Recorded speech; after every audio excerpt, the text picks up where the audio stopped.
qu'un homme et une femme, dans l'accord de leurs pensées, tenant une maison, pour le malheur des ennemis et la joie des amis, mais d'abord pour leur propre joie.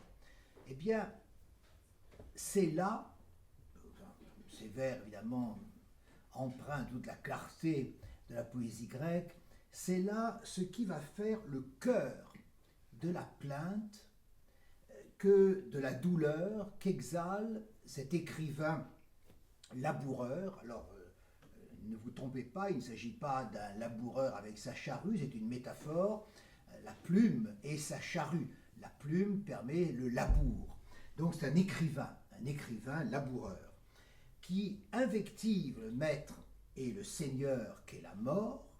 En allemand, der Tod est au masculin, et c'est donc dans la traduction qui est donnée à chaque fois d'un masculin qu'il s'agit.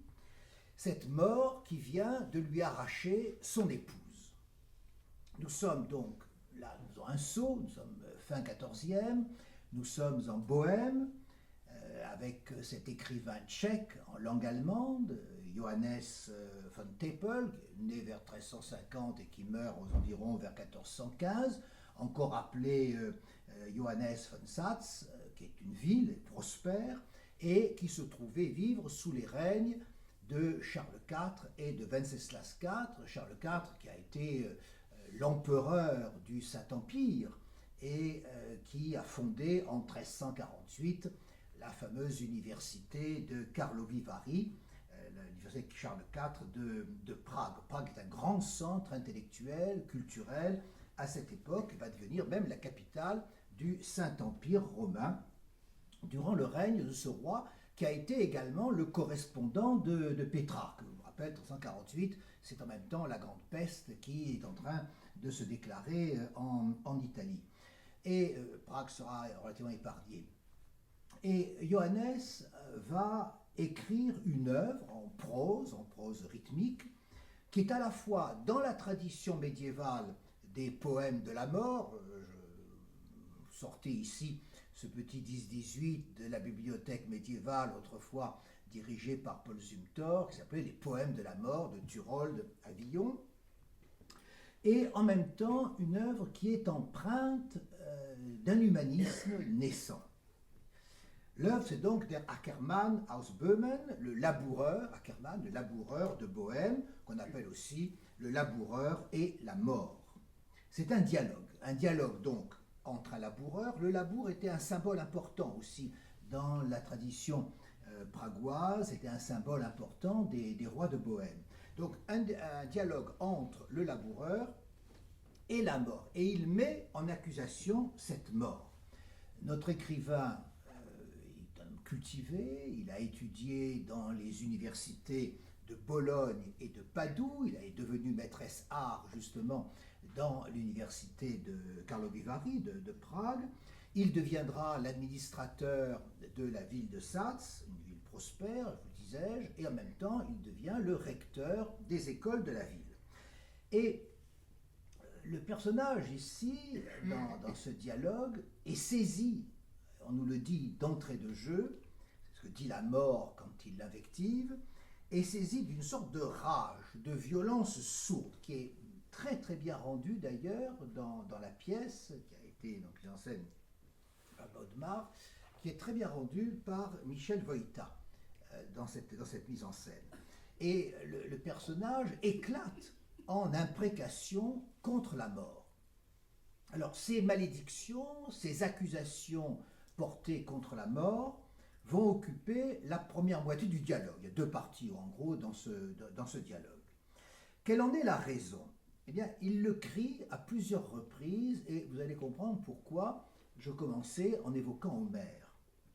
Il dit, dès le troisième moment, le troisième chapitre, « Vous avez fauché du champ de mon cœur », donc le fauché, puisque c'est toujours la faux de la mort, vous avez fauché du champ de mon cœur la fleur du soleil, le tournesol, la plante héliotrope, qui s'oriente toujours vers le soleil, elle qui faisait mon bonheur. Alors on apprendra que c'est, dans une lettre ultérieure, que c'est Margareta, la mère de ses enfants, et qui est morte en couche pour le dernier des enfants qu'elle avait. Par vous, dit-il, j'ai été spolié d'une existence pleine de joie, dépossédé d'un quotidien plein de bonheur, privé de ce qui me rendait heureux. Il y revient au chapitre 9, celui que Dieu dote d'une épouse aussi vertueuse que belle reçoit un don du ciel qui surpasse tous les dons de ce monde.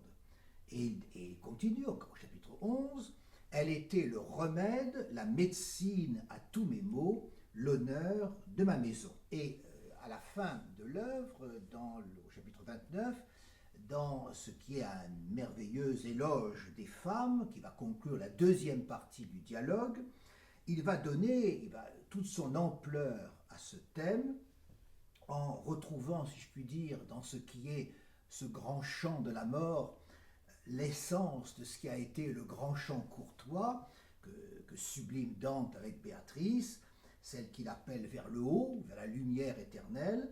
La femme, ici, la femme guide, c'est au fond cet éloge qu'il va prononcer de la femme, et je dirais c'est un peu une inversion du mythe d'Orphée, puisque Orphée ramenait Eurydice du fond des enfers vers la lumière, et malheureusement se retourne comme s'il ne pouvait pas s'arracher au fond au bien, aux passions de ce monde, et du même coup perd Eurydice. Là, c'est l'inverse, c'est la femme qui le guide, qui doit guider vers la lumière et vers le soleil. Bref, est-il dit, sans une femme pour guide, on ne peut pas être dirigé avec bonheur, car avoir une épouse et des enfants n'est pas la moindre part du bonheur terrestre. Donc vous comprenez très bien maintenant pourquoi j'avais commencé avec cette citation d'Homère, et cette sagesse grecque avec Ulysse, qui disait exactement la même chose, qui disait ce qui est au fond le point de départ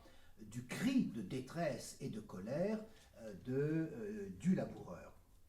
C'est la même conviction que celle d'Ulysse, la concorde entre un homme et une femme en un même foyer, c'est la clé du bonheur et c'est ce que la mort a détruit, ce qui est donc impardonnable. Alors, à l'arrière-plan, donc ça c'est le cadre. Évidemment, à l'arrière-plan de cette plainte, on a une très longue tradition médiévale. On plonge dans le cœur même du Moyen-Âge, aussi bien dans la tradition narrative des romans ou des chansons de gestes, dans la tradition lyrique, la poésie lyrique, et également dans la tradition dramatique. C'est une tradition où l'on interpelle la mort. Dans les romans ou dans les chansons de gestes, par exemple, rappelez-vous, dans la chanson de Roland, lorsque Charlemagne arrive à Roncevaux et qu'il voit évidemment le massacre de tous les pairs de France, il a cette grande déploration, ce lamento, cette lamentation, qui est dans le fameux thème « Ubi sunt » où sont-ils, où êtes-vous, mon neveu? Où sont Turpin? Où est Olivier? Où sont tous les pairs de France? C'est ce thème que vous le verrez revenir d'ailleurs, de grande tradition, que vous retrouvez à certains passages de ce dialogue du laboureur de Bohême. Ou encore, lorsque dans un roman de Chrétien de Troyes, l'amante Énide a l'impression où elle découvre son mari qu'elle croit mort, eh bien, elle commence « Pourquoi je vis encore? Tu étais sans égal » et commence l'interpellation à l'égard du mort, n'est-ce pas ici, en regrettant, en disant « Où est-il » et en évoquant ses qualités. On en retrouve donc l'écho ici, c'est le lamento au chapitre 7 ou au chapitre 9. Un lamento, c'est-à-dire la plainte, ça a deux sens, c'est la plainte, lamentation, avant d'être la plainte accusation. Donc on commence par cette lamentation, puisqu'elle est fondée sur cette douleur qu'il ressent profondément. Mon noble faucon s'est envolé loin de moi, je me lamente à juste titre, elle était si parfaite, j'ai perdu mon trésor le plus précieux. Ça, c'est la tradition narrative.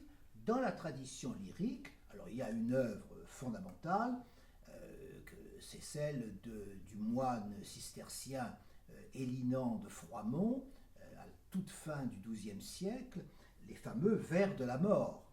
Et c'est lui qui a créé cette strophe lyrique de 12 octosyllabes sur 2 rimes, et cette fois, l'accent nouveau qu'il donne à ce rapport à la mort, c'est d'interpeller non plus le mort, comme Énide s'adressant à Érec, mais d'interpeller la mort, qui devient alors une abstraction personnifiée, et il l'interpelle sur un thème très précis, qui est de dire celui de l'épouvante. Tu dois faire peur, fais peur à mes amis, je vais t'envoyer auprès de mes amis pour que tu leur fasses peur, et que tu leur fasses peur afin que justement ils changent leur mode de vie. Alors c'est un memento mori, souviens-toi que tu vas mourir, et tu n'en sais pas l'heure, tu n'en sais jamais l'heure. La mort vient toujours, au fond, on peut dire inattendue, imprévue et toujours malvenue. Elle arrive subitement, elle est toute puissante, elle prend tout et elle prend tous sans exception. Et dans cette œuvre, les vers de la mort sont frappés de très grands accords. La mort, par exemple, nous met face à la vanité de toute chose. Donc, on va retrouver le vanitas vanitatum de l'Ecclésiaste, ici, richesse, pouvoir, gloire, plaisir, tous ces biens terrestres, que valent-ils? Rien, puisque finalement, au terme, tout est détruit. Vous ne l'emportez pas au paradis. La mort emporte tout. Donc, réforme ta vie pendant qu'il en est encore temps. C'est cela le sens du poème lui-même, pour gagner la joie éternelle après la vie. Et ce thème de la vanité des choses terrestres, c'est le thème que toute la tradition cléricale du Moyen-Âge reprendra, qu'on retrouve dans les sermons, c'est-à-dire le contemptus mundi, le mépris du monde. C'est une des choses les plus fondamentales pour créer ce mouvement qui oriente le pécheur vers Dieu, c'est de lui dire, c'est de déprécier les biens auxquels il s'attache. C'est-à-dire que le royaume de Dieu n'appartiendra pas à ceux qui restent attachés aux choses de ce monde. Il faut donc se déprendre du monde pour se tourner ailleurs. D'ailleurs, si au Moyen-Âge, le péché capital devient souvent l'avarice, plus encore que l'orgueil ou que la luxure, c'est parce que l'avare est justement celui qui tient tellement aux choses de ce monde qu'il ne peut pas s'en détacher, il ne peut pas se tourner vers autre chose. Donc là, il est perdu pour le royaume de Dieu. Donc c'est un point extrêmement important, c'est une grande tradition, si vous voulez, qui va ici dénoncer les biens trompeurs, les pseudo-biens terrestres. À l'arrière-plan, bien sûr, ce que vous connaissez le passage dans la première épître aux Corinthiens 15-55, « Ubies mors victoria tua » Mort, où est ta victoire?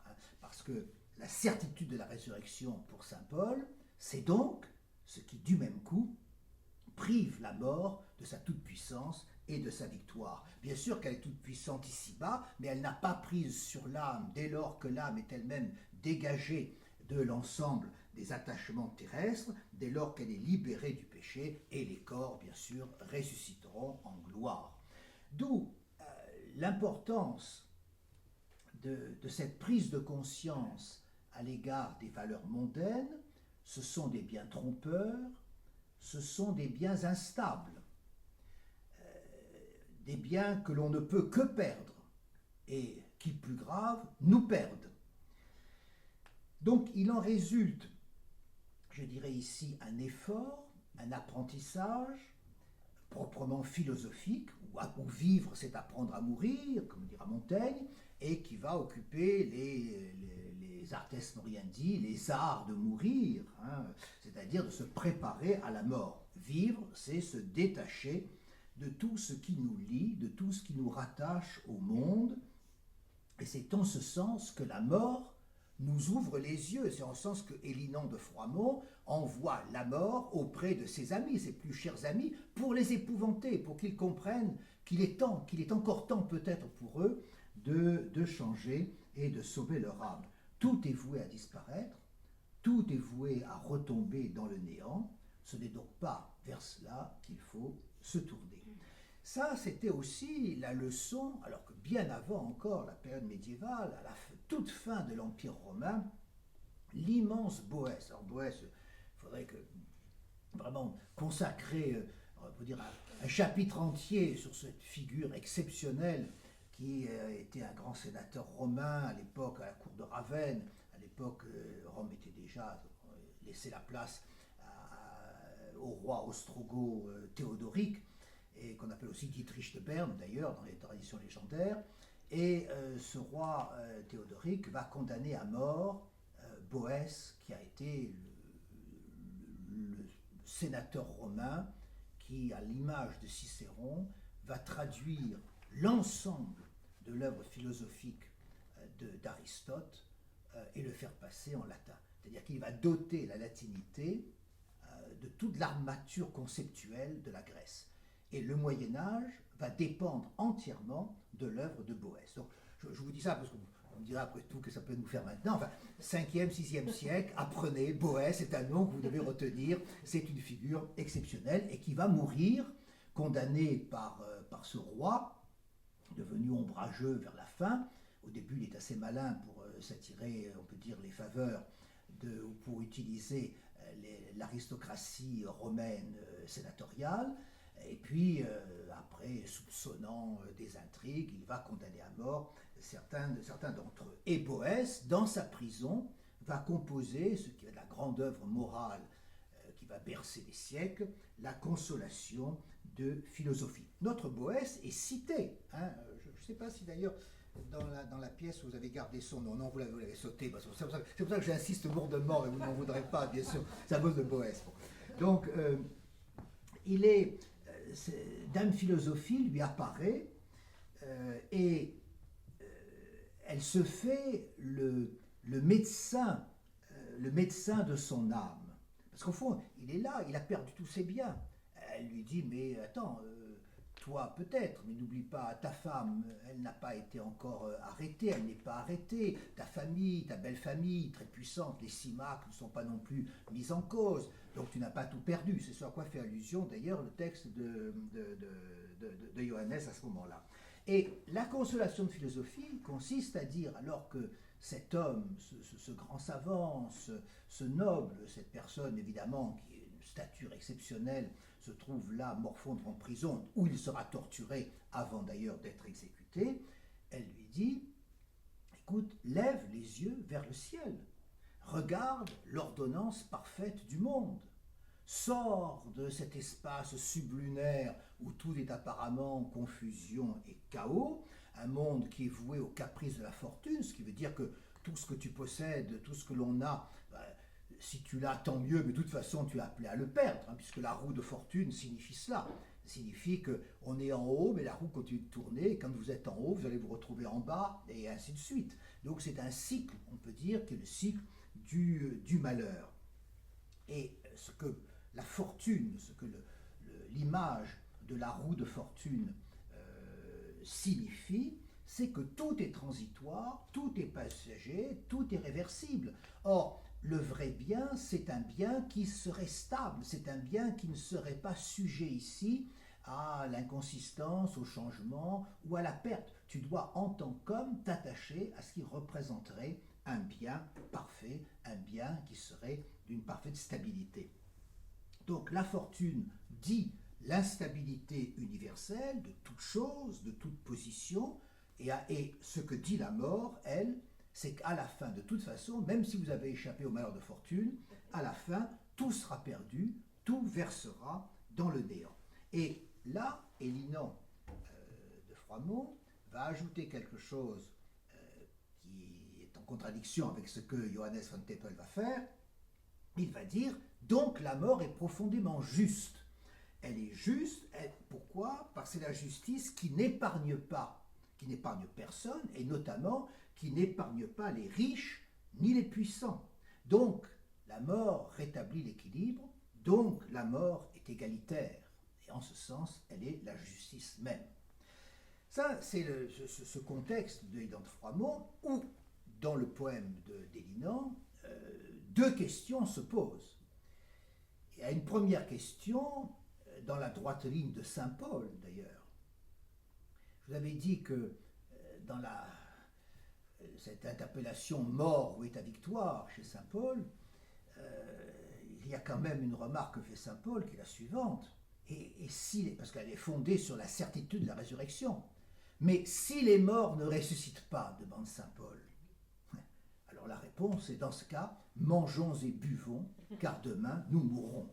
C'est l'attitude qui était celle de ceux qu'on appellera les épicuriens, les pourceaux d'Épicure, dont il est fait cas dans plusieurs strophes des vers de la mort, parce que si les morts ne ressuscitent pas, alors nos renoncements au bien de ce monde feraient de nous des dupes. Et si donc tout verse dans le néant réellement, dans ce cas-là, jouissons du présent. Mais, dit Hélinan, bien sûr, les témoins, les saints sont là, les martyrs, pour nous dire qu'il y a une résurrection et qu'il y aura le jugement à la fin des temps. Ça, c'est la première question. La deuxième question, c'est celle, ô combien grave, de la mort imméritée, des épreuves, des tourments qui affectent les justes. Et là, vous retrouvez ce qui nous vient aussi de l'Ancien Testament avec Job. Job, au fond, qui va se plaindre à Dieu, c'est Satan qui est arrivé en effet à persuader Dieu de le laisser tenter Job en disant quel mérite a-t-il à t'honorer puisqu'il a au fond, on peut dire, tous les avantages de ce monde, laisse-moi l'éprouver. Et Job, qui est le juste par excellence, se voit donc ici soumis à des épreuves. Job sous son tas de fumier, ça restera, on peut dire, une image dans tous les sermons du Moyen-Âge. Vous savez quelle est la réponse de Dieu à la fin, c'est « Mais où étais-tu quand je créais le monde ?» Alors là, évidemment, devant cette ouverture sur l'éternité et la création du monde, le malheureux s'efface lui-même. Et Boès, dans la consolation de philosophie, c'est des textes qui posent, et c'est pour ça que je sais gré ici d'avoir mis en scène un pareil texte, celui de Johannes von Teppel, avec cette tradition, c'est des questions fondamentales qui sont celles du monde, du mal, qui sont celles de la mort, et du sens de l'existence qui sont posées. Et Boès, lui, affronté à la question du libre arbitre de l'homme, si Dieu est la providence, va s'en tirer en expliquant que Dieu est dans le totum simul, dans la totalité au même moment, et que de ce point de vue-là, du point de vue de l'éternité, il peut avoir la connaissance aussi bien du nécessaire que du contingent, tout en laissant ainsi le libre arbitre à l'homme. Donc c'est des questions philosophiques. Boès a eu un rôle très important dans les débats philosophiques. Donc voilà, on peut dire, cette question de la mort imméritée, Hélinan s'en tire, lui, en disant que la mort est celle qui venge les pauvres et les humiliés. Donc de ce point de vue-là, est toujours méritée. Et Robert Leclerc d'Arras, à la fin du XIIIe siècle, va transformer le poème de la mort en un pamphlet social. La mort est un châtiment social parce que la mort vise ceux qui doivent la craindre le plus, les puissants, les voleurs, les avares, les accapareurs. On aura un écho de cela également dans notre texte.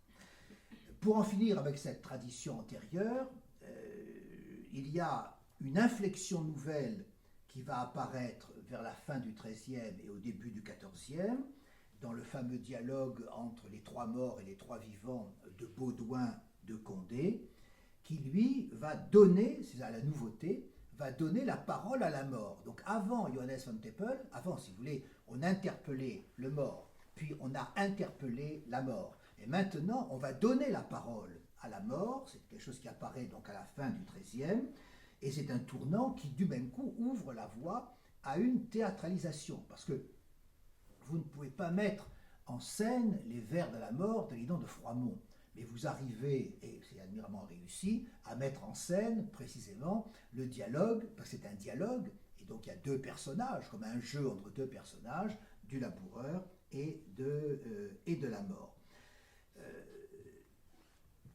Un dernier pas est franchi avec Jean Lefebvre dans Le Répit de la mort, et surtout avec Christine de Pisan, la fameuse Christine de Pisan, dans ses ballades en 1389, puisque quand elle écrit sur la mort, elle écrit après ou à cause de la mort de son mari, celui, dit-elle, qui la tenait en vie. C'est-à-dire qu'à partir de ce moment-là, le poème, le discours sur la mort, s'ancre dans une expérience personnelle qui a été profondément vécue, et c'est de là que Johannes va lui-même repartir, puisqu'au fond il dit dès le début, c'est cet ancrage personnel dans sa vie, du moins c'est ce qui est présenté ici, je viens de perdre celle qui faisait le bonheur de mes jours. Et elle est morte avant son terme, avant son âge, c'est donc un scandale, je te demande, ô mort, des comptes à ce sujet. Alors là, la force de ce dialogue, c'est de partir, je le répète, de cette douleur intolérable qui est celle d'une expérience personnelle de la perte, d'une perte qui est ressentie comme injuste, comme le résultat d'une volonté maligne. Et je crois que dans la mise en scène, j'ai beaucoup apprécié également le recours à une certaine ritualisation de la mort, qui n'est pas du tout présente dans le texte de Johannes von Teppel, puisqu'on voit le laboureur ici, l'acteur, tenir une bougie, venir auprès du tombeau de celle qui est morte, de faire un certain nombre de gestes par lesquels s'accomplit quelque chose comme un deuil à ce sujet. Mais ce qui n'empêche pas de ressentir cette rage qui explose et qui fait du même coup surgir le personnage de la mort qui a été interpellé et qui doit brusquement, qui s'étonne d'ailleurs de l'audace de s'adresser à elle dans ces termes. Donc, la force du dialogue est de partir de cette expérience personnelle, c'est d'entamer un dialogue avec celui qui est présenté comme le seigneur, par rapport à un vassal, et dans une situation d'infériorité, comme Job qui se plaint à Dieu devant le Seigneur, et qui pose tout le problème de la théodicée, de la création divine et de sa justification. Et puis, c'est de demander, dans un deuxième temps, conseil à ce seigneur, parce que les seigneurs étaient tenus d'apporter conseil et aide à leurs vassaux, de demander conseil à son seigneur pour qu'il lui apporte une consolation ou une réparation, exactement comme Dame Philosophie le faisait pour Boès dans la consolation de Philosophie. Je vous renvoie d'ailleurs, ce texte est parfaitement accessible dans la collection des lettres gothiques du livre de poche, préfacé excellemment par un remarquable professeur de latin médiéval qui est le professeur Jean-Yves Tillet. Donc je vous renvoie, vous ne pourrez pas sortir d'ici sans avoir lu bien sûr cette œuvre exceptionnelle. Donc on a ici une sorte d'entrecroisement dans ce labour de Bohème, un entrecroisement, c'est pour ça que j'insistais aussi sur la culture de Johannes dès le début, entrecroisement des souvenirs de Boès, du livre de Job, de la singularité d'un être souffrant d'une injustice, et le tout dans un dialogue entre maître et disciple, ce qui relève d'un genre très connu dans l'université médiévale qu'on appelle la dispute. Ce dialogue est une disputatio. C'est une grande tradition scolastique. L'enseignement des universités, vous le savez, se crée au début du XIIIe siècle. Alors, on dispute, est-ce que c'est Oxford ou est-ce que c'est la Sorbonne qui est la première et que devient Bologne, etc. C'est cette période-là où se créent les universités médiévales et l'enseignement se donnait, répondait à deux types essentiels d'exercices qui étaient la lectio, donc la lecture, on fait connaître aux disciples, aux élèves, aux étudiants, on leur fait, qui sont tous des clercs, qui ont reçu les ordres mineurs, on leur fait connaître les textes qui font autorité. Et puis, le deuxième type de cet enseignement, c'est la disputatio, la dispute, où on présente une question et où on est tenu de répondre aux objections des auditeurs. Donc, on pose un principe, l'autre répond, fait objection, et on répond de nouveau. Et il y a là, alors il y a différentes formes sur un thème donné, qui peut être en effet présenté, ou alors comme c'était le cas de saint Thomas d'Aquin, qui était le plus grand débatteur qu'on ait jamais connu, c'était les fameuses disputes au quodlibet, c'est-à-dire sur quelque sujet que ce soit. Si elles sont non préparées, là, vous arriveriez et au débeauté, vous me sortiriez une question et je répondrais. Et jamais Thomas d'Aquin n'a été vaincu dans aucune disputatio. Je vous le dis également pour que vous retrouviez un peu ce qu'était l'élan exceptionnel des universités médiévales. Le Moyen-Âge, attention, ce n'est pas une période sombre. Le Moyen-Âge est une période de la raison avant tout. Et d'ailleurs, si vous lisez Boès, vous aurez beaucoup de mal à suivre, hein, parce que du point de vue du raisonnement et de l'utilisation de l'argumentation aristotélicienne, c'est tout à fait remarquable. Donc, sur la question de la prédestination, sur la question du libre arbitre, etc., vous pouvez y trouver votre profil. Ça n'a pas vieilli d'une ligne. Donc, le Moyen-Âge a cette volonté du raisonnement et de la raison, et c'est d'ailleurs pourquoi on avait posé à l'époque le principe de la double vérité, c'est-à-dire qu'il y avait la vérité selon la foi et la vérité selon la raison. Alors comme ça, on ne touchait pas à la vérité selon la foi, mais la vérité selon la raison permettait à la raison d'aller aussi loin que possible et d'affronter l'ensemble des problèmes.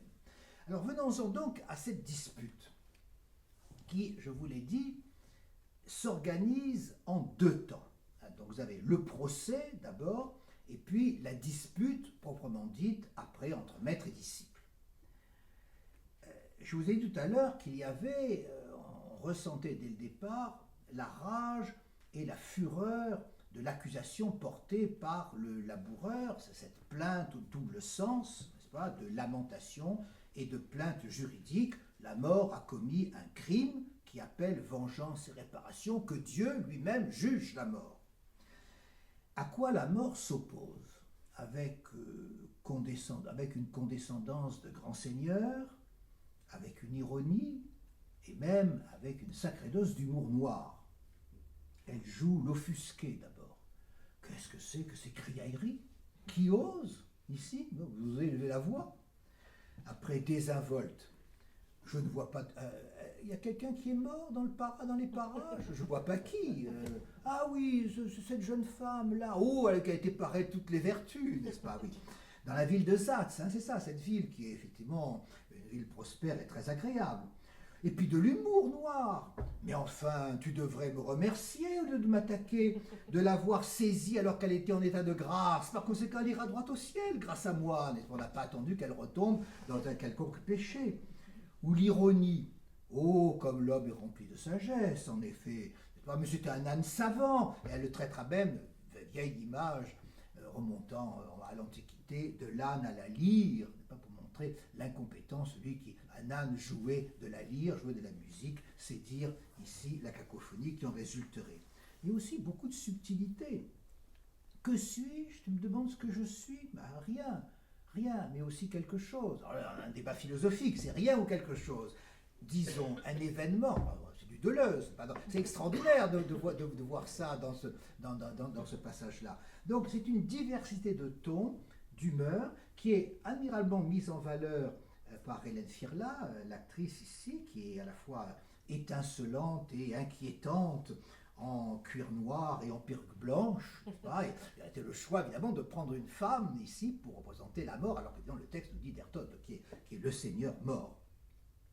Bon, ça c'est toutes ces variations, ces nuances qui interviennent dans le cours du dialogue.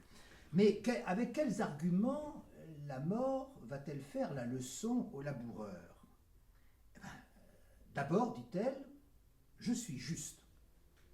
La justice, c'est de frapper tout le monde sans distinction. La mort est universelle, elle est égale pour tous. Tout le monde est logé à la même enseigne, donc il n'y a rien à dire.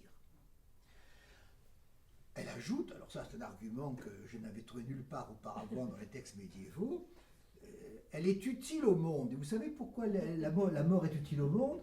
Parce qu'elle évite le surpeuplement. Nous serions encombrés sinon. Heureusement qu'il y a du Malthus derrière cette mort, n'est-ce pas? Donc, le surpeuplement des espèces et de l'homme, s'il n'y avait pas les guerres et les morts, nous n'aurions plus de quoi respirer. Et puis, le dernier argument, c'est la loi. C'est-à-dire, c'est une nécessité, c'est la nécessité de toute la condition humaine et de toute chose terrestre. Tout ici-bas passe de l'être au néant, tout bonheur finit par virer au malheur. Dernier argument, ad hominem, si je puis dire, mais sortant du cas individuel pour accéder à la généralité, mais enfin, dit-elle au laboureur, mais qui est responsable, hein? C'est l'homme, depuis le mort de la pomme, la morsure, le fait d'avoir mordu la pomme au paradis. Hein. S'il n'y avait pas eu le mort de la pomme, jamais Dieu ne m'aurait donné, n'aurait dit que l'homme est mortel, et jamais à ce moment-là, il ne m'aurait donné la charge d'anéantir ici et de d'élaguer l'espèce humaine à longueur de temps. Donc c'est Dieu qui a fait, c'est l'homme qui a fait, par son péché, de la mort, la main de Dieu. Alors, je vous disais tout à l'heure que ce qui vient dans cette première partie en regard de cette leçon de la mort, c'est ce chant d'amour pour l'épouse, disparu, comme le seul vrai trésor que l'on possède et dont j'étais parti pour introduire ici notre propos. Ça, c'est la première partie. Venons-en à la deuxième partie, à partir du chapitre 19. Donc il y a 18 premiers chapitres et après de 19 à 30. La seconde partie, elle est là à la fois philosophique, polémique et satirique. Parce que la demande change. L'attitude du laboureur, sous les coups portés par la mort et les leçons qu'elle lui assène, sa demande va changer. Il ne sait pas qu'il a la consolation, mais enfin, d'une certaine façon, il exprime moins sa rage, qu'il se tourne vers son Seigneur en disant « Bon, eh bien, écoutez, j'attends désormais votre aide. J'attends votre conseil, c'est ce qu'un seigneur doit comme assistance à un vassal. » Et là, on est un peu dans l'esprit de Boès, qui reçoit la leçon de Dame Philosophie. Elle arrive, elle lui essuie ses larmes pour qu'il y voit un peu plus clair. Et alors du coup, cette femme qui est apparue dans sa cellule, il la reconnaît, « Ah, c'est Philosophie à laquelle j'ai voué toute ma vie, etc. » Et elle lui demande de l'aider à surmonter son chagrin. Et alors là, l'argumentation est la suivante. Premièrement, tu as tort de te plaindre. Tu n'as aucun droit à pleurer. Et c'est là le sens, je veux dire, mort ici parle comme fortune chez Boès, et c'est le sens du titre heideggerien que j'avais donné à mon propos pour vous donner toute la résonance et la portée de ce texte en langue allemande de la toute fin du XIVe siècle, hein, le Sein zum Tode, la lettre pour la mort. Lettre pour la mort. Ce qui est dit dans le texte, la vie a été créée pour la mort. Page 40, si vous voulez vérifier. Donc, la vie a été créée pour la mort, comprends-le, accepte-le, c'est le propre de la condition humaine, c'est même ce qui donne à l'existence son sérieux, son éthique, c'est ce qui invite à l'examen, à la pesée de ses actes. Là, je brode un tout petit peu par rapport au texte de Johannes. Et pleurer la jeunesse, pleurer la beauté, ça n'a pas de sens, puisque de toute façon, tout va au vieillissement et tout va à la mort, et tout va sombrer dans la mort. Ça, c'est le premier point. Donc, tu n'as aucun droit. Tu n'as pas le droit de pleurer. Deuxièmement, rappelle-toi les philosophes. Et là, il lui fait le cours de philosophie. Rappelle-toi les Romains, rappelle-toi les Stoïciens, rappelle-toi Sénèque. Alors là, toujours Sénèque et Néron, ça revient depuis le début. Dans tous les poèmes de la mort, il est question toujours de Sénèque et de Néron. Rappelle-toi les préceptes de sagesse. Et là, on va évoquer Aristote. On va évoquer Aristote, puisqu'au fond, on va nous dire les passions de l'âme. D'où vient la paix de l'âme? La paix de l'âme, toute la sagesse antique a été pour dire, y compris les épicuriens qui n'ont pas dans la sagesse épicurienne le sens qu'on a donné après au mot d'épicurien. Tu as, au fond, toute la paix de l'âme ne vient que d'une seule chose, ce qu'on appelait l'ataraxie, l'absence de trouble, c'est-à-dire l'extinction des passions. Chasse de ton cœur les 4 passions de l'âme, que sont la joie et la souffrance, l'espoir et la crainte. Vous retrouverez ça avec Descartes sur le traité des passions. Ce qui t'affecte, ça ne relève pas de toi. Ce qui t'affecte ne t'appartient pas en propre. C'est ce qui est en toi et en toi seul, qui ne dépend que de toi, qui détermine ton être dans le monde.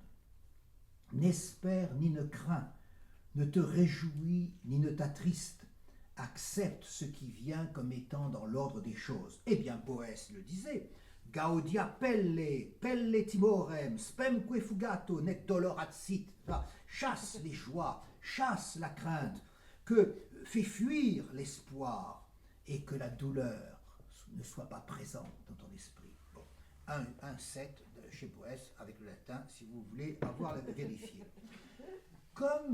Mais seulement voilà, ces propos de sagesse n'ont pas d'effet sur. Il est têtu, notre laboureur. Il est un laboureur, si vous voulez. Son sillon, il y reste. Donc, ces propos de sagesse ne le convainquent pas. Alors là, la mort va un peu se fâcher. Écoute-moi bien. Et là, le ton change. Ce n'est plus le ton du philosophe, c'est le ton du prédicateur, du moraliste en chair. Il y a des siècles de prédication dans l'Église, n'est-ce pas, à ce sujet. Et là, ça commence de façon très rude. L'homme, mais tu as vu ce que c'est que l'homme? Ce n'est qu'ordure et que péché. Ouvre l'intérieur, tu n'y verras qu'immondice ses viscères. C'est un être excrémentiel, c'est un être impur. Bon. Et c'est comme ça qu'au Moyen-Âge, on dégoûtait d'ailleurs l'homme de la femme. On disait d'ailleurs la belle apparence, mais regardez, vous verrez derrière, il n'y a que. Ça fait rappeler toujours le film de Mizoguchi, Les Contes de la lune vague après la pluie, n'est-ce pas? Où on a évidemment cette sorte de sirène merveilleuse qui l'attire, et puis qui brusquement on reverra l'autre aspect, l'autre face, qui est absolument au contraire inquiétant, immonde, et on peut dire repoussant. Donc ça, c'était la version par laquelle au Moyen-Âge on essayait de retourner l'homme, de dévaluer, de déprécier l'homme lui-même. Ça ne vaut rien. Pourquoi vous attachez-vous à cette chair? Pourquoi vous attachez-vous à ce monde lui-même? Tout ça, c'est excrément.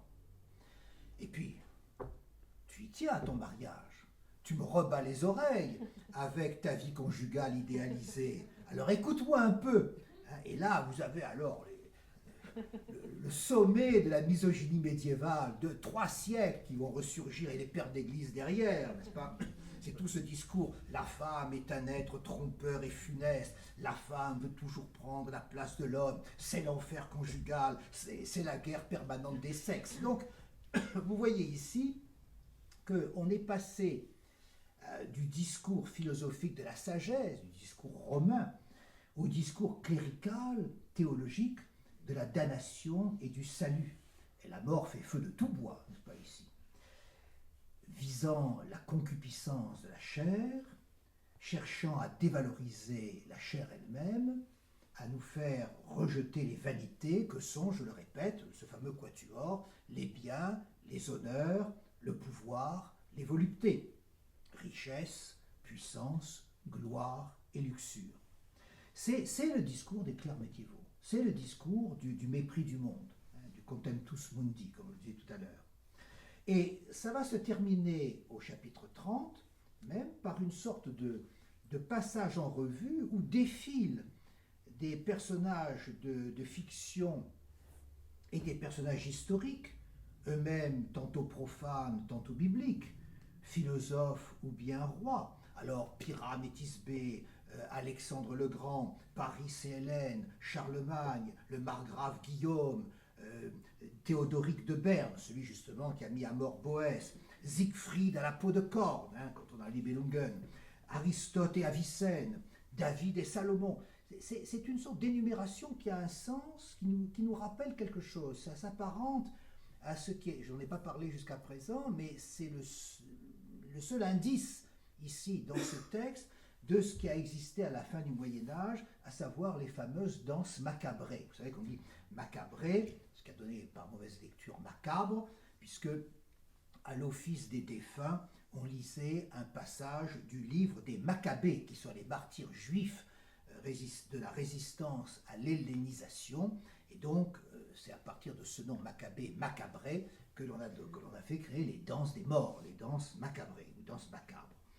C'est ce moment où, à la fin du Moyen-Âge, défilent les hautes prélatures emportées par la mort et tous les états de la société humaine. C'est le point d'aboutissement des poèmes de la mort. Et même encore un dernier thème qui apparaît au chapitre 32, dans une évocation surprenante et pessimiste de la société humaine, où la mort, de toute façon, tout va de mal en pis. Autrefois, ça allait beaucoup mieux. Le temps des vertus a disparu de toute manière. Et c'est le fameux thème, le fameux motif de la laudatio temporis acti, l'éloge du temps passé, du temps disparu. Seulement attention, c'est là un point extrêmement important. C'est dans cette partie, cette seconde partie, où prévaut ce qu'il y a de plus aigre dans la tradition cléricale médiévale, mépris du monde, avilissement de l'homme pécheur, misogynie monacale, etc. Et même un passage qui va déprécier ce qui faisait quand même la gloire de la raison et de l'enseignement au Moyen-Âge, des universités, c'est-à-dire l'enseignement des arts libéraux, les arts du trivium, grammaire, rhétorique, dialectique, les arts du quadrivium, c'est-à-dire ici l'arithmétique, la géométrie, l'astronomie et la musique, les 7 arts, et tout l'édifice des 7 arts qui faisait l'édifice du savoir. Même ça, dit la mort, c'est inutile, ça ne servira à rien, dans une anaphore remarquable d'ailleurs, qui se présente à ce moment-là. Eh bien, c'est dans cette partie où tout cela s'accumule qu'une autre ouverture se fait, qu'une autre lumière s'entrevoit ici, et d'une inspiration déjà humaniste. C'est ce qui fait la richesse de ce texte. S'il y a un mouvement de révolte, parce que notre laboureur se tournait, qui avait commencé par éclater de rage, qui au fond se soumet à peu près et dit à la mort, bon, donne-moi des conseils. Mais quand il entend les conseils que la mort lui donne, il se met à ce moment-là, c'est un mouvement de révolte qui le saisit et qui est extrêmement intéressant. Et là, ça c'est nouveau de la part de cet homme. Et il y a 2 chapitres absolument sublimes, le 25 et le 29e, où il va dire avant Montaigne, vous savez, à la fin des essais, Montaigne dira « tout bon, il a fait tout bon, la création est bonne ». Ça, c'est le propre de l'humanisme. Et il dira, il y a une beauté, il y a une noblesse de la création divine et de l'homme qui est la créature de Dieu. Vous n'avez pas le droit, ô mort, vous n'avez pas le droit de déprécier ce qui est si beau. Et ça a été préparé par le chapitre 23, où il disait, c'était le début de sa révolte, mais enfin, l'esprit a besoin de se nourrir de belles choses et de belles pensées, parce que sinon il va se laisser envahir par les horreurs et par les choses laides. Et il dira, il va même plus loin en retrouvant ce qui était à la fin de l'Antiquité néo-platonicienne, le fameux commentaire du songe de Scipion par Macrobe, de Cicéron par Macrobe, qui va marquer tout le Moyen-Âge. Sache que tu es aussi Dieu, scito te esse deum, sache que tu es aussi Dieu. L'homme, dit-il ici, peut s'élever jusqu'à la divinité et bien au-delà grâce à son esprit. L'homme en tant qu'il est doué de raison. Rien n'est plus rationnel que le monde médiéval. Je le précise parce que c'est dit tellement de sottises à ce sujet qu'on n'insistera pas suffisamment sur cet éloge de la raison. Les premières lumières, elles sont au Moyen-Âge, bien sûr, les premières renaissances. L'homme, donc, doué de raison, c'est ce noble trésor, ne peut pas être ici déprécié et dévalué. Et d'ailleurs, saint Augustin disait bien que l'homme a été fait à l'image de Dieu, cette vérité de l'homme intérieur, l'image de Dieu, c'est cette image qui renvoie à la raison qui est en l'homme. Et là, il contredit avec virulence cette évocation de l'homme, de la nature humaine, avec les 9 trous puants. Qu'on avait ce passage fabuleux où l'homme est fait de 9 trous et que, au fond, il ne s'exhale de là que la puanteur et l'immonde. Et il oppose à cela la merveille des merveilles, qui est la tête humaine, avec ses sens qui ouvrent à la connaissance, avec sa raison qui permet de penser le monde. Cette tête de cet animal bipède, et oui. Dieu a fait l'homme bipède. Savez-vous pourquoi? À la différence des quadrupèdes. Pour que justement il se tienne debout et que sa tête puisse regarder le ciel. Et ça, c'est évidemment ce qui fait que la tête, cette boule elle-même, qui est à l'image, dans sa sphéricité, de l'ordonnance même du monde, des sphères qui organisent le monde, C'est ce qui fait qu'elle regarde vers la voûte céleste, qu'elle regarde vers le ciel et qu'elle ira toujours bien au-delà ici de tout ce qu'il y avait de plus bas en ce monde. Et pour finir, vous avez un éloge extraordinaire des femmes. Je n'aurais jamais entendu un semblable dans la littérature médiévale. Elle n'est pas cette créature diabolique qui voue l'homme à sa perte. Hein. Ça rappelle, d'ailleurs, c'est un passage qui rappelle le meilleur de la tradition de l'amour courtois. L'amour de la femme chez les troubadours, dans la courtoisie, conduit l'homme à acquérir toujours plus de valeur, une plus grande valeur, plus de noblesse, plus d'héroïsme, plus d'élégance. Hein. Quand Lancelot, vous savez, dans Lancelot en prose, quand même, la première grande œuvre, il y a Lancelot en prose et puis il y a Proust, c'est les deux choses qui comptent dans la littérature française. Eh bien, vous avez dans Lancelot en prose le moment où Lancelot, qui était fait pour arriver au Graal, qui était l'élu du Graal, mais qui, parce qu'il a été l'amant adultère de la reine Guenièvre, donc parce qu'il est tombé dans le péché, ne pourra pas avoir accès au Graal.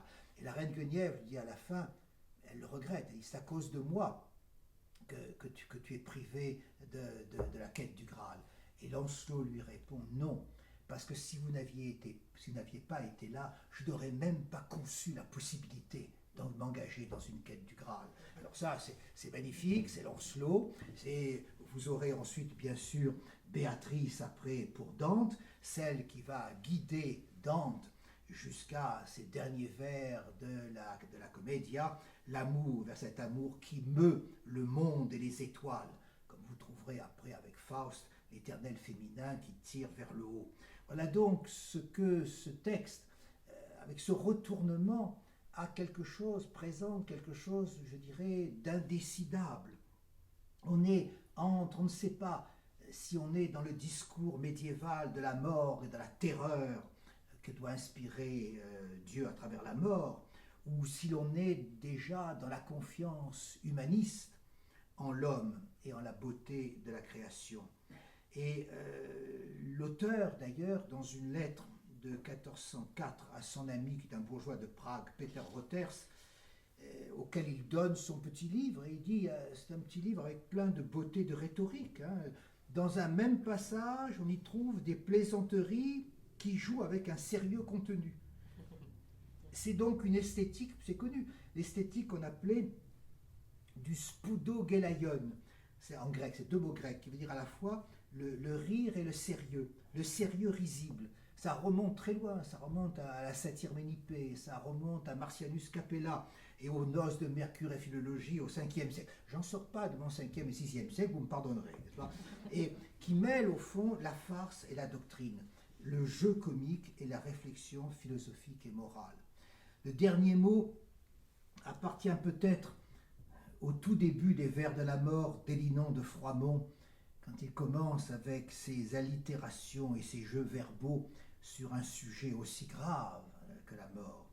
Morts qui m'a mis muer en mu. Mort, toi qui m'as fait muer en mu. Toi qui m'as mis comme un oiseau en cage, en mu, pour muer, pour changer. Le jeu de mots, il est en muer en ancien français, c'est le même mot que le verbe mourir à la première personne. Je muers, tu muers, il muert. Donc, il y a dans muer et dans mourir, il y a quelque chose qui fait écho, qui, on peut dire, consonne. Muer, mourir pour changer, meurt pour muer.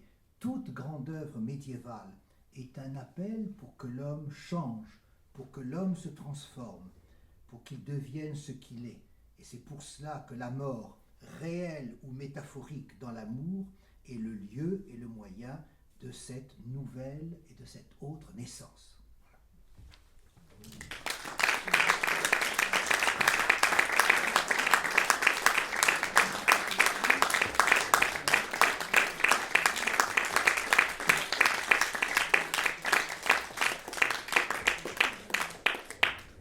Voilà, merci. Alors, Madame Audemars est présente. Je ne sais pas si vous souhaitez dire quelque chose ou vous laisser aborder par des questions. Vous pouvez venir si vous voulez également. Écoutez, je vous remercie, mais Non, ça- Mais que dire après cela? non, mais toutes les questions proprement qui ont été liées à la mise en scène, parce que c'est pas évident de mettre en scène un dialogue qui est quand même assez dense, assez complexe et assez varié. C'est le moins qu'on puisse Oui, dire. mais c'est vrai. Mais enfin, déjà, je vous remercie pour l'excellence de votre intervention et la pertinence de votre propos. Voilà, c'était tout à fait remarquable. Merci. Maintenant, vous m'interpellez sur la manière dont nous avons abordé ce texte qui, effectivement, est immontable. C'est ça. Ouais. Oui. Mais j'avais confiance. La comédie se signale, c'est-à-dire entre Hyperion, enfin, des textes qui sont extrêmement difficiles à monter. Oui. Oui, c'est vrai. Oui. Mais vous avez entendu M. Mella faire beaucoup référence, puisque c'est un texte en fait qui s'appuie sur énormément de références. Le premier travail que nous avons réalisé a consisté à quand même épurer le texte, de manière à ce qu'il ne soit pas indigeste pour un public qui ne pourrait pas, pendant le temps de la représentation, apprécier et comprendre ces références. Donc là, je vous ai entendu. Du coup, je me dis que nous avons coupé beaucoup de choses. Non, pas beaucoup, c'est moi qui taquinais un peu. Mais il était impossible, je crois, de les traiter sur un plan théâtral. À l'écoute, je dois vous avouer que j'ai eu un grand trouble parce qu'en fait, il y a pratiquement 25 ans, j'ai travaillé sur les ballades d'amants et de dames. Et c'est un de mes premiers spectacles. Voilà. Et j'avais complètement oublié. Je me réjouis. Et vous avez fait référence à ce texte qui, effectivement, Magnifique. trouve sa source aussi dans une mort. Hein, et je l'ai oublié. Voilà, donc il doit y avoir une suite logique. La première des choses, c'était d'avoir d'excellents comédiens. Oui. Parce que ce texte est en fait un véritable piège. Les interventions sont très longues à chaque fois, hein, c'est une succession de chapitres. Les interventions sont vraiment... dans le monde du théâtre, on appelle ça des tunnels. Donc, on cherche la lumière. Il fallait pour cela avoir des interprètes à même de pouvoir, premièrement, incarner cette parole, que ça passe par le corps, et puis à même de pouvoir s'écouter, de se respecter, sans qu'il y ait un esprit de compétitivité. Et là, Michel Voïta et Hélène Firla s'écoutent admirablement, ne sont et l'un et l'autre jamais dans un rapport de compétitivité, donc ils laissent le texte, comment dirais-je, ils le laissent affleurer, ils le laissent, ils lui donnent toute sa saveur. Et l'autre difficulté était de trouer ce texte, parce que je pense que c'est un texte qui a besoin de silence. Donc nous avons beaucoup travaillé de manière à ce que la prise de parole par chacun des protagonistes soit trouée, de manière aussi qu'on puisse, nous, public, saisir, dans le double sens du terme, comprendre et prendre avec ce qui était dit et échangé entre cet homme et cette entité irreprésentable qu'est la mort. Elle le dit d'ailleurs, je ne suis pas visible. Donc à partir du moment où elle dit qu'elle n'est pas visible, on se demande ce qu'elle fait sur un plateau de théâtre. Mais vous le savez, au théâtre, on peut tout faire. Donc elle est bien là. Et donc le travail a consisté à effectivement à échanger, à ce qu'on sente que cette parole était formulée sur l'instant. C'est des gens qui pensent en direct, hein. Ils n'arrivent pas avec un discours préétabli, mais l'échange se fait en direct, et donc on les voit penser. Et puisqu'on les entend penser, il y a quelque chose d'humain qui se dégage de ça, je le crois. Et puis, dans la proposition telle que Roland Deville l'a faite, qui est ici, et que je remercie encore, eh bien, il y a une place aussi pour que le public se sente concerné par cet échange. Ma demande était la suivante, je souhaitais que le public soit présent comme lors d'une assemblée, lors d'une veillée funèbre. Et donc c'est bien dans cet état d'esprit que le public est réuni et que la scénographie accompagne aussi enfin, représente. Il est disposé de part de et part et d'autre de d'autre. la C'est ce qu'on scène appelle une proposition bifrontale. Donc il y a pour le public une expérience double, celle d'entendre ce texte absolument étonnant qui a 600 ans et qui reste d'une actualité extraordinaire, et d'assister à l'échange. Et puis pour chacun d'entre nous qui sommes présents lors de la représentation, c'est de voir en face de soi des humains, les autres, il y a un effet de miroir, qui sont présents et qui écoutent cet échange et qui sont eux aussi concernés par la même problématique. Donc c'est vrai qu'il y a une mise en abîme et je pense que ça responsabilise tout le monde. Et je pense que quand le théâtre donne la parole à chacun, et on peut avoir la parole quand on est spectateur, on a le droit de penser, c'est quand même agréable, et ne pas consommer, mais penser. Si on arrive à ça, je trouve qu'une grande partie du travail est réalisée. Voilà un petit peu. Il y a une adresse directe, c'est-à-dire qui vient devant chacun d'entre nous, nous pointant du doigt et nous regardant. Elle dit à chacun son tour. En général, ça fait rire. Oui. Oui, parce que c'était aussi pour détendre l'atmosphère et aussi pour que il n'y a pas de quatrième mur, hein, il n'y a pas cet effet comme ça. Les deux, le laboureur et la mort savent que sont présents d'autres personnes autour d'eux. Il y avait aussi, vous avez parlé du rituel, j'ai envie de développer ça aussi sur les signes, puisque la grande difficulté, comme toujours au théâtre, c'est de savoir pourquoi ça commence. Pourquoi ça commence. Ça ne peut pas commencer comme ça. Il faut que le public saisisse le ou les codes de la représentation. Et donc ça commence par un rituel qui est effectivement d'amener une bougie qui propose un geste en direction de la tombe de la défunte. Ça c'est une chose, ça va pour le laboureur. Après il peut se retourner et c'est vrai qu'il se met à écrire. Donc on fait un lien direct entre l'écriture, on voit que c'est quelqu'un qui sait écrire et ça lui permet de s'adresser à la mort. Mais il faut que la mort entre. Et comment est-ce que la mort entre sur un plateau? La pauvre, elle attend en coulisses, la comédienne, mais c'est la mort qui entre et c'est pas n'importe quoi. Et là aussi, on a beaucoup tourné autour et ça n'est que dans une deuxième partie du travail que nous avons trouvé la solution, qui était de proposer une entrée de la mort en tenant un arc bandé. Et cet arc bandé, de manière tout à fait concrète et simple, il y a danger. Le laboureur pourrait être tué sur l'instant. Bon, ça ne se fait pas au théâtre non plus, mais on sent qu'il y a danger. Et c'est à travers ce danger, d'ailleurs, lui vient à la rencontre de cette flèche et il lui tourne le dos. Donc il est prêt à accepter qu'elle fauche. Enfin, là, c'est pas le faucher, mais c'est qu'elle lui plante sa flèche.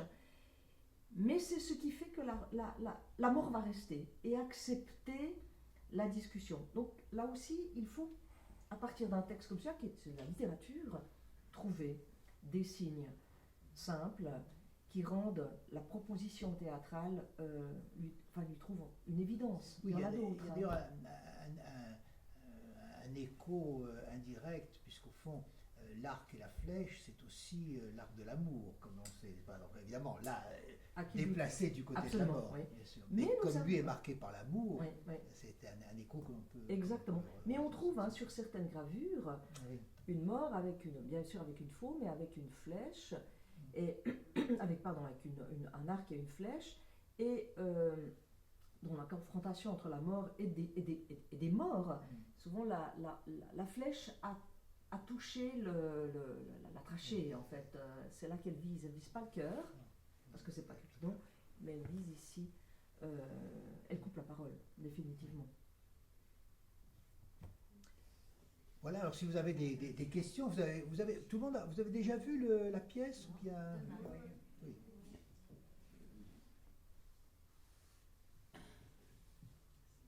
Avec grande émotion et grand plaisir. Merci. Parce que c'est très remarquable. Il y a un âge où on est quelquefois justement un peu proche de cette arrivée au sinistre, et vous l'avez rendu plus approchable, avec des contestations entre la mort et le laboureur qui sont tout à fait impressionnantes parce que ce sont celles qu'on ressent en soi-même la plupart du temps. Il y a simplement une chose qui m'a étonné, si vous permettez.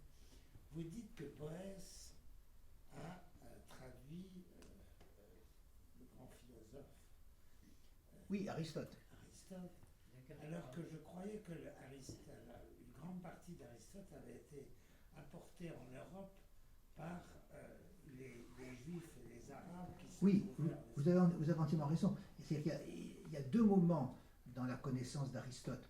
Vous avez, avant que les traductions arabes n'arrivent, qui feront connaître la métaphysique d'Aristote et d'autres œuvres d'Aristote. Mais le corpus, l'organon, la logique, ça, c'est Boès qui le traduit. Donc il y a quand même, le Moyen-Âge va être nourri de deux manières. Il y aura deux vagues aristotéliciennes. Il y a d'abord le fait qu'on traduise en latin, et ça a été fondamental pour la latinité, parce que c'est ce que Cicéron voulait faire, et ce que Boès, lui, réalise vraiment. C'est-à-dire qu'on met, on forge la langue latine pour pouvoir, au fond, ici, intégrer l'ensemble de la conceptualité grecque.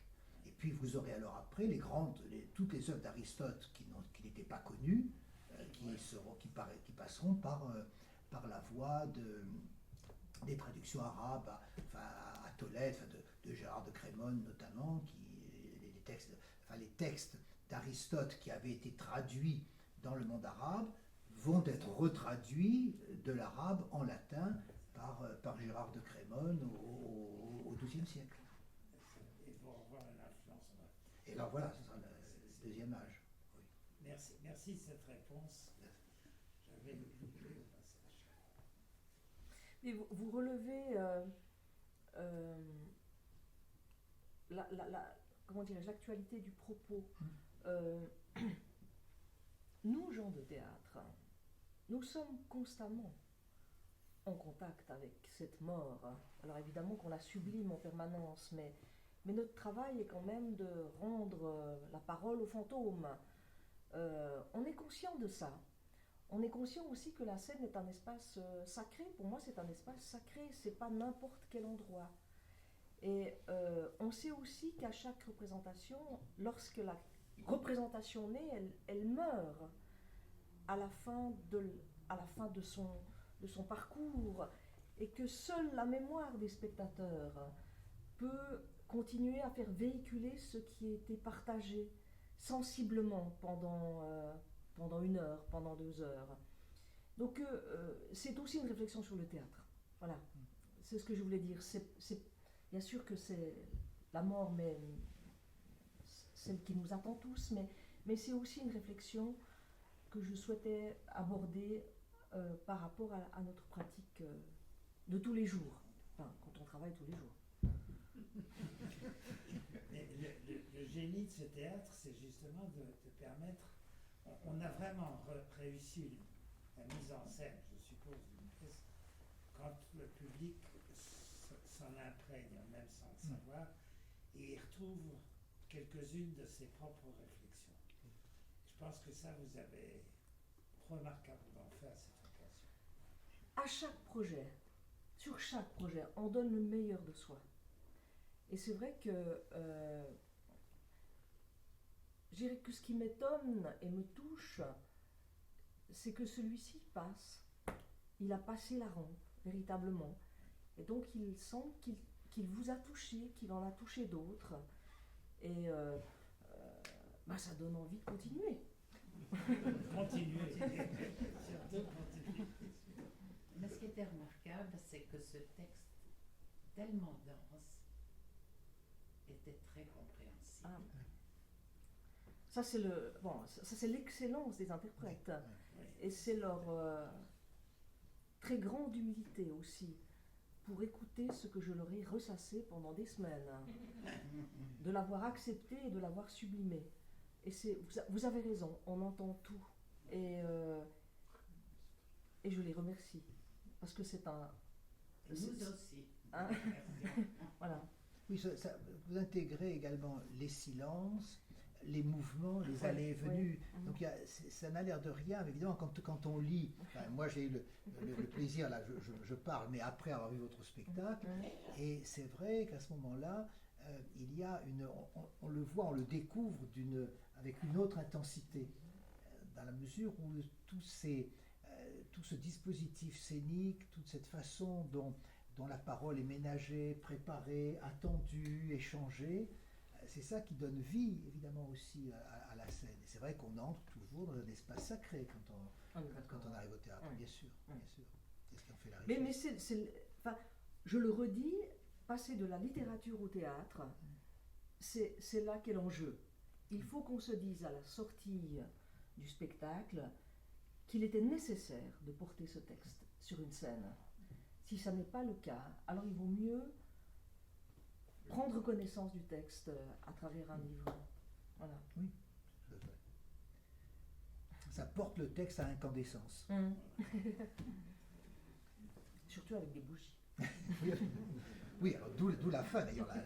Vous avez détaché du dernier chapitre juste un passage sur la lumière. Ça, c'est très astucieux. Ça. Je n'ai gardé que la lumière, Que la ce lumière, qui c'est beau. avait trait au Oui. théâtre. Et vous avez fait référence à Orphée, donc je me dis que je ne suis pas loin. Exactement. Mais ça, je ne le savais pas.